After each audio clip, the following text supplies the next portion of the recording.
Welcome to our Week 5 mini lecture in 7512 NSC Aviation Leadership and Communication. This week we're going to be doing influencing power, politics, networking and negotiation. Now, as I've said in previous mini lectures, the thing about the course is we show the different leadership styles that you can adopt, but also we show some of the background information that you need to understand the environment that you're working in. And this one is going to be a really important one because in this one we're dealing with some of the real realities of working situations. What we're going to be doing is explaining, first of all, what power is and the difference between position and personal power. We're going to be then looking at the 7 different types of power. And this is important for you as a leader because power is the currency of leadership. Without power, you're not going to go very far. We're going to discuss how power and politics are related. Now, very often people say to me on the course, yes, I work in this particular place, but I don't like the politics. And just as we have politics in government, we have politics in workplaces. Politics are a reality of life, and if we can understand them, we can better fit the situation. We're going to describe how money and politics have a similar use. We're going to listen and explain the steps in the networking process, and we're going to look at negotiation. We're just going to touch the tip of it in this mini lecture because negotiation is a skill in itself. Some people can do a course that just focuses around that negotiation. And we're going to be explaining the relationship amongst negotiation and conflict, and we'll do conflict a little bit further in the course, and the influencing tactics, power and politics. First of all, what's power itself? Some people say that power is a dirty word. They don't like it at all.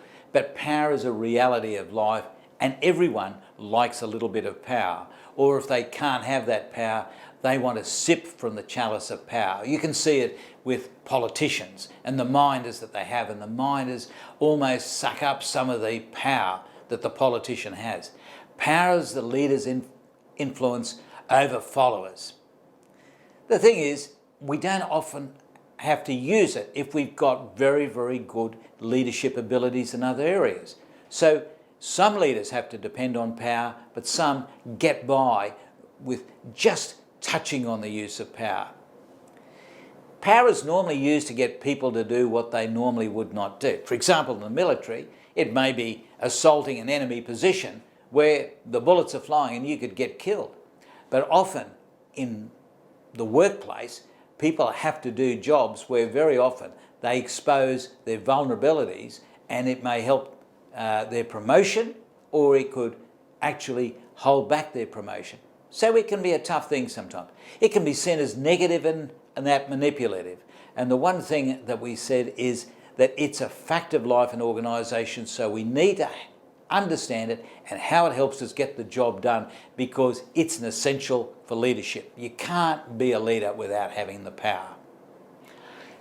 Okay, what are the sources of power? We're going to go through these, and while we touch on them in the mini lecture, we'll go into them much deeper in the lecture, and we'll look at lots of examples of people and how they've used power in different ways to get jobs done and also to increase their status or to climb up the ladder of success. First of all, we start off with position power. This is what you get when you apply for a job. And in fact, a job application that you put in, you'll get a position description and it'll tell you what you have to do, but it'll tell you what sort of powers you have in terms of delegations. So that's important because sometimes you may make the wrong decision by accepting a job where in fact once you get there you find you're not making a lot of the decisions, your boss is making those decisions. Then there's a personal power. And this fits in with what we've spoken about earlier in motivation. This is the thing, the power that comes from your own behaviour. Very often it's when people like you and respect you. But they don't have to necessarily like you to respect you. So we'll be talking about how that can operate. So position power, that can be delegated down the chain of command. We'll find out why some people don't like handing over power, and it results from holding a management position. But personal power, that comes from your own followers. And as I said, and I'll emphasise this all the time through the course, Followers watch the leader far more than leaders watch the followers. And a leader has got to have both personal power and position power. And in fact, I've had students on courses talking about their jobs where they've spoken about these actual forces interacting and how they found it a problem sometimes where they've been put into a position but not given the delegations. Okay, we've spoken about those two major classifications. Now let's look at the 7 different types of power itself. First of all, we have coercive power. That is, the power to punish. It doesn't sound good, does it? But we use it in everyday life. Take a look at what happens in society. If people don't obey the laws, coercion is used to punish them. And so people tend to obey the laws. That rewards the opposite. People often do things because they get rewards. So again, if you've got the power to reward, that can be important. But the one thing is, a lot of people think that rewards are just giving a pay rise or something like that. But a reward can be a pat on the back. So as a leader, you can use lots of things to show your reward power. There's a legitimate power, and we've already spoken about that. That comes from the position. As soon as your boss puts you in a position, there is a legitimate power there. And there are delegations that go with it. Expert power. You might be an expert at what you do, and people come to you, and you suddenly realise you've got power. And it could be as simple as, for example, at university, if you're an expert at Excel, and people realise that they can do work in their research by being able to use macros in Excel, and you can show them how to do the macros, they'll flock to you. Referent power, that is, you build up a really good reputation. Not only are you an expert, but you have other qualities as well that have been built up over time. There's connection power, the people you know. How often do you hear, it's not what you know, it's who you know. And we'll be talking about how that's used. And information power. And you see this in every organisation. It's the person who's always saying, I know something that's going on that others don't. And you say, what is that? And they say, I can't really tell you too much. And immediately they're showing that they have information power. And we'll be talking about how information power can be used for good or it can be used for bad. And so it goes with all of them. Power is something that used properly as one of your tools makes you a much better leader. But some of these can be difficult to use as well or difficult to gain. For example, referent power. You might spend 20 years building up referent power where people respect you, and then suddenly you commit an ethical breach and your reputation's destroyed overnight. The big thing about power, as we said, it's the currency of leadership, and people want it. But once they've got it, some people don't like sharing it. And as we said in a previous lecture, for example, one of your jobs as leaders is to help develop your employees. How do you do that? Giving them opportunities to do jobs that you would normally do.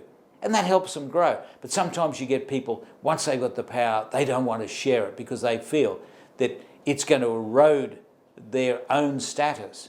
So we'll talk about how power sharing can help make you a better leader, but also how to recognise when people aren't sharing power and what you can do to turn that around. Politics. If I had $1 for every time a student told me that they didn't like the politics in their workplace, I'd probably be a rich man.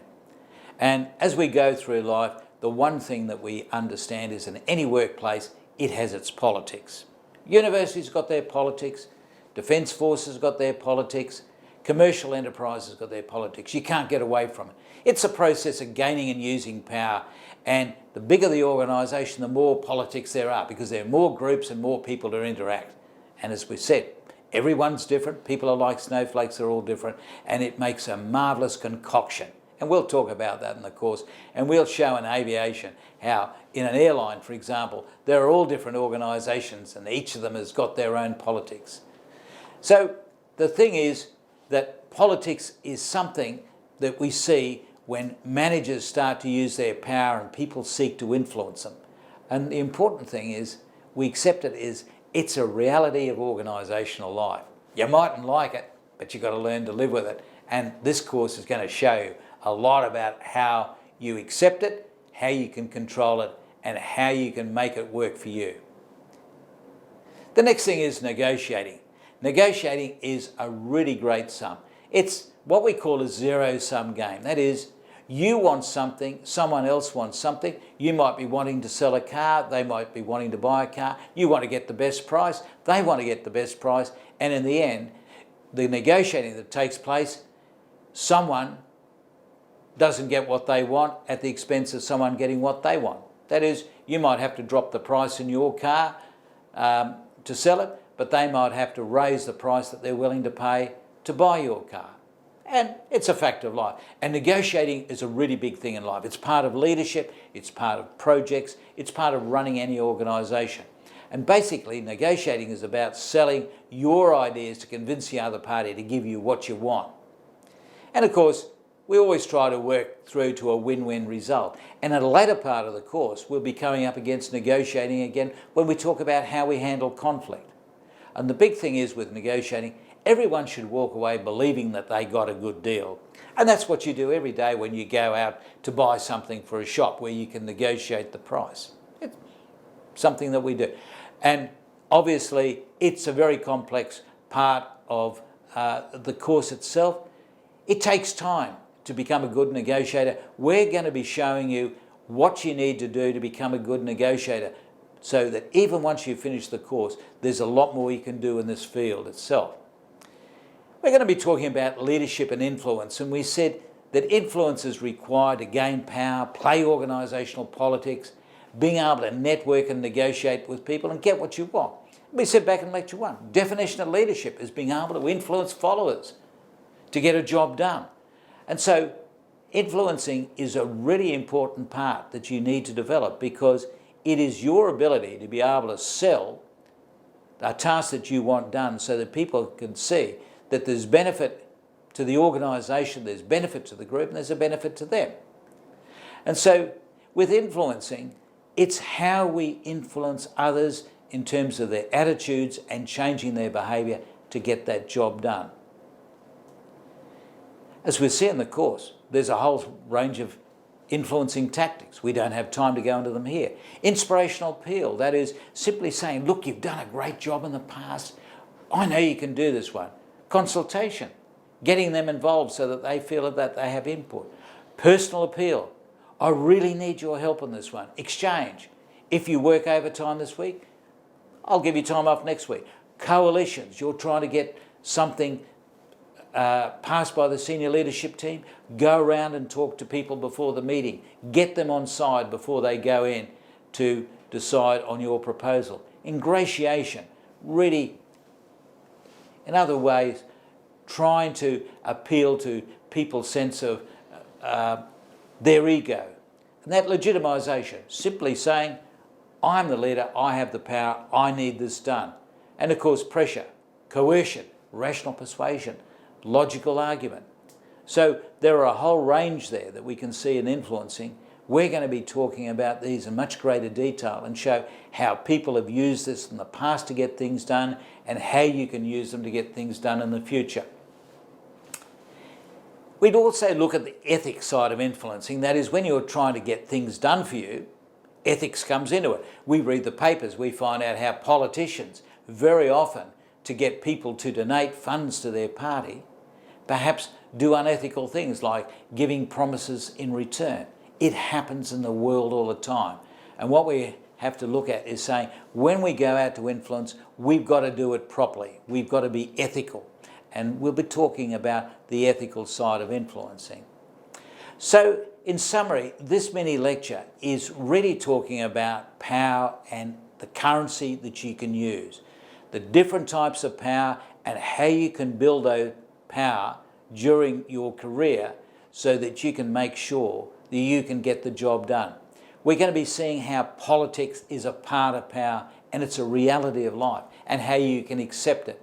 We're going to be talking about networking, getting people on side, knowing the right people, part of connection power, and negotiation, getting what you want so that you and the other party walk away in a win-win situation.